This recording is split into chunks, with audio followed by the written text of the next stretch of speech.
Hi friend, welcome to Math A to Z. In this class, we discuss a very famous and well-known theorem of number theory. This is Euler's Theorem. And this theorem states that if n is a positive integer and a be any integer such that GCD of a and n equal to 1, that is a and n are relatively prime, then Euler's theorem states that a to the power phi of n is congruent to 1 mod n. Okay, a to the power phi of n, phi means Euler phi function, a to the power phi of n congruent to 1 mod n. Now the proof of this theorem.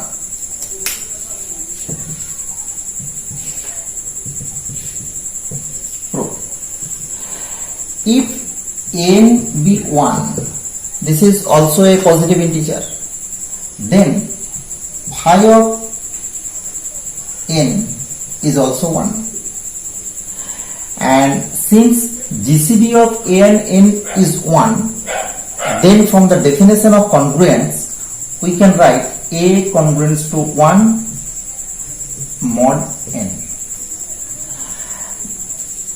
This can be written as a to the power 1 congruent to 1 mod n, and this can be also written as, this is phi of 1,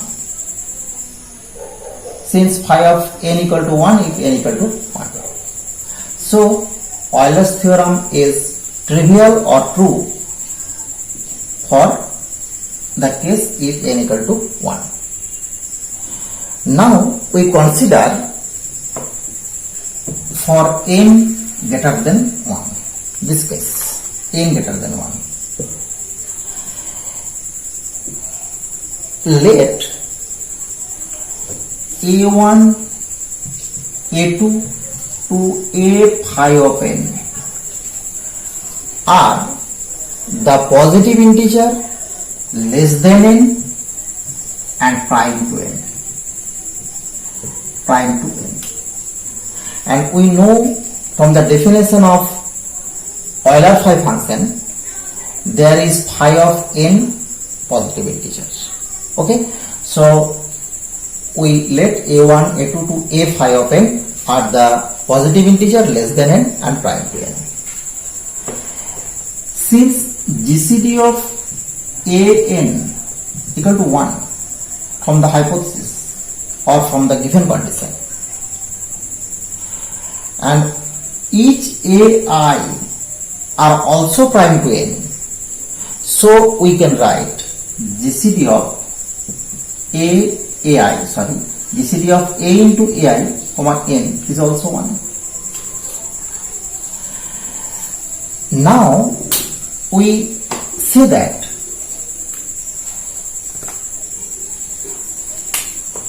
a1, a2 to a phi of n are also positive integer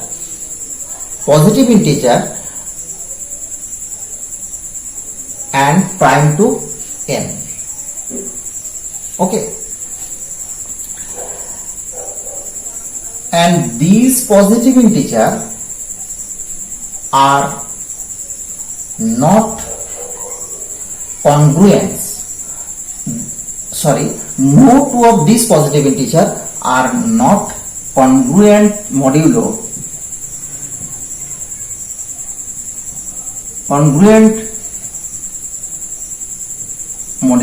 n, because if ai congruent to aj mod n,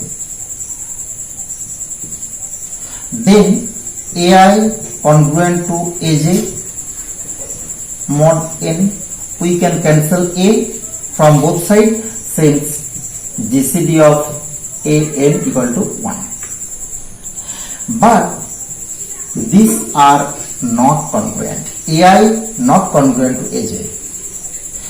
Since these elements are, we know that less than n and prime to n integers, there are 5 of n integers which are not congruent modulo n.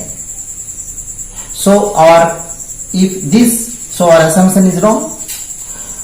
So no two of this list, no two from this list are congruent modulo n. Okay. Now here A1, A2 to A5 of n are exactly 5 of n elements. Exactly 5 of n elements. Okay. And each of them are congruent to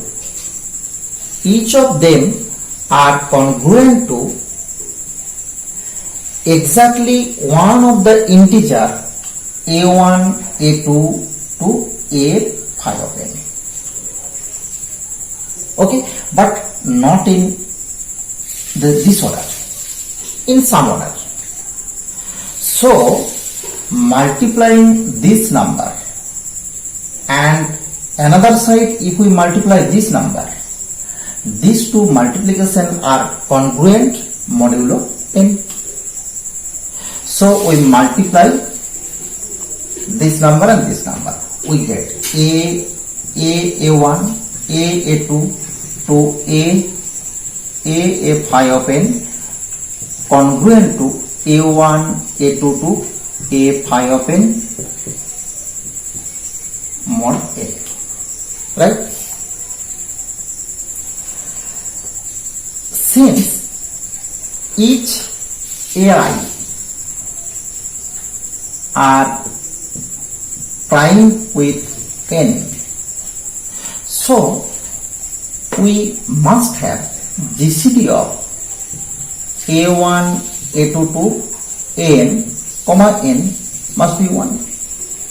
So we can cancel A1, A2 to A5 of n from both sides.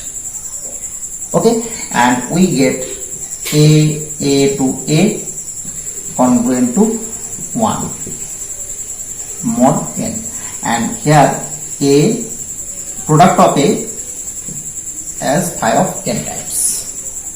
So this is A to the power 5 of n congruent to 1 mod n, right? And this is the Euler's theorem of number theory. This completes the proof. And from Euler's theorem we get an important deduction, as if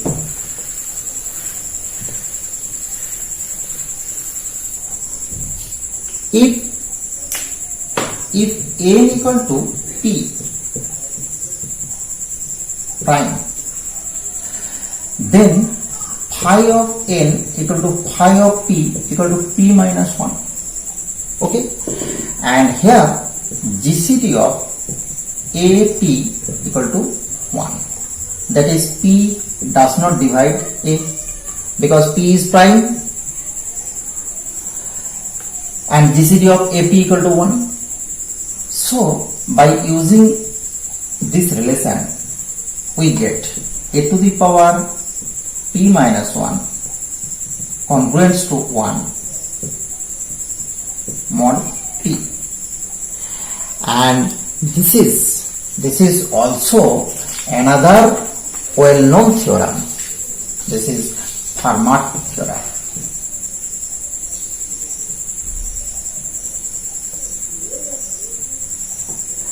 This is FERMAT'S theorem or Fermat-Little theorem.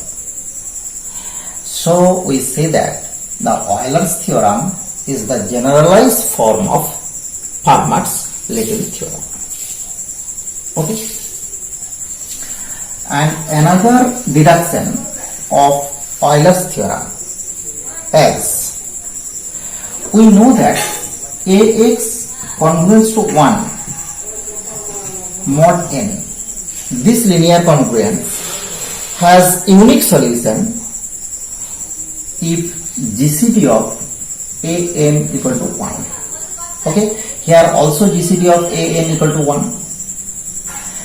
and we know that if GCD of an equal to 1, then Euler's theorem states a to the power phi of n congruent to 1 mod n, and this relation can be written as a into a to the power phi of n minus 1 congruent to 1 mod of n. So we say that the unique solution of this linear congruence as x congruent to a to the power phi of n minus 1. Okay, this linear congruence can be solved very easily by using Euler's theorem. Okay, thank you. This is the today's class. Thank you for watching.